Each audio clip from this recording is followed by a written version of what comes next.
Top order ব্যাটাররা যেখানে ব্যর্থ সেখানে ব্যাট হাতে গর্জে উঠলেন লিটন কুমার দাস। খেললেন অতি মানবীয় এক ইনিংস। লোয়ার অর্ডারে থাকা বোলারদের নিয়ে পৌঁছালেন ব্যক্তিগত শতকে, সেই সাথে দলকেও ফেরালেন ম্যাচে। দিনের শুরুতে পিছিয়ে পড়া টাইগাররা দিনের শেষে এখন রয়েছে চালকের আসনে।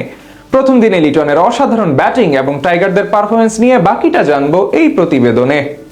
সিরিজে এগিয়ে থাকা বাংলাদেশ দ্বিতীয় টেস্টে মাঠে নেমেছিল পাকিস্তানকে হোয়াইট ওয়াশ করার লক্ষ্য নিয়ে। তবে সিলেট টেস্টের প্রথম দিনটা টাইগারদের জন্য ছিল কিছুটা হতাশার। টপ অর্ডারের ব্যাটাররা ছিলেন ব্যর্থ, তবে লিটন দাসের দারুণ ইনিংসে ঘুরে দাঁড়ানোর চেষ্টা করেছে লাল সবুজেরা। এদিন টস জিতে বাংলাদেশকে ব্যাটিং এ পাঠান পাকিস্তান অধিনায়ক শান মাসুদ। সিলেটের আকাশে মেঘ থাকায় এবং পিচে পেসারদের সহায়তা থাকতে পারে এমন ধারণা থেকেই এমন সিদ্ধান্ত নেয় সফরকারীরা। সফলতা পেতেও খুব একটা অপেক্ষা করতে হয়নি পাকিস্তানকে। ইনিংসের দ্বিতীয় বলেই প্যাভিলিয়নে ফিরে যান ওপেনার মাহমুদুল হাসান জয়। মোহাম্মদ আব্বাসের অফ স্টাম্পের বাইরের বলে খোঁচা মেরে স্লিপে ধরা পড়েন এই ব্যাটার। প্রথম ধাক্কার পর অভিষিক্ত তানজিদ হাসান কিছুটা আগ্রাসী ব্যাটিং করে রান তোলার চেষ্টা করেন।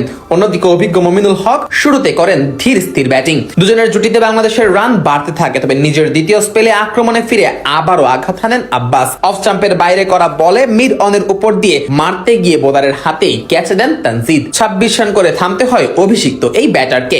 এরপর কিছুক্ষণ মুমিনুল ও অধিনায়ক নাজমুল হোসেন শান্ত ইনিংস সামাল দেওয়ার চেষ্টা করেন, কিন্তু পাকিস্তানের আরেক পেসার খুররাম শাহজাদের একটি স্ট্যাম্পে থাকা বল বুঝতে না পেরে বোল্ড হয়ে যান মুমিনুল। তার ব্যাটে আসে 22 রান। প্রথম সেশনের শেষ দিকে দেখে শুনেই খেলেন শান্ত ও মুশফিক। তাদের সাবধানী ব্যাটিং এ 26 ওভারে 3 উইকেট হারিয়ে 101 রানে লাঞ্চ বিরতিতে যায় বাংলাদেশ। লাঞ্চের পর পাকিস্তানি বোলারদের নিয়ন্ত্রিত বোলিং এ রান তোলাও কঠিন হয়ে পড়ে টাইগারদের জন্য। এই চাপের মধ্যেই একের পর এক উইকেট হারায় টাইগাররা। অফ স্টাম্পের বাইরে করা বলে দ্বিধায় পড়ে খেলতে গিয়ে উইকেটের পেছনে ধরা পড়েন শান্ত।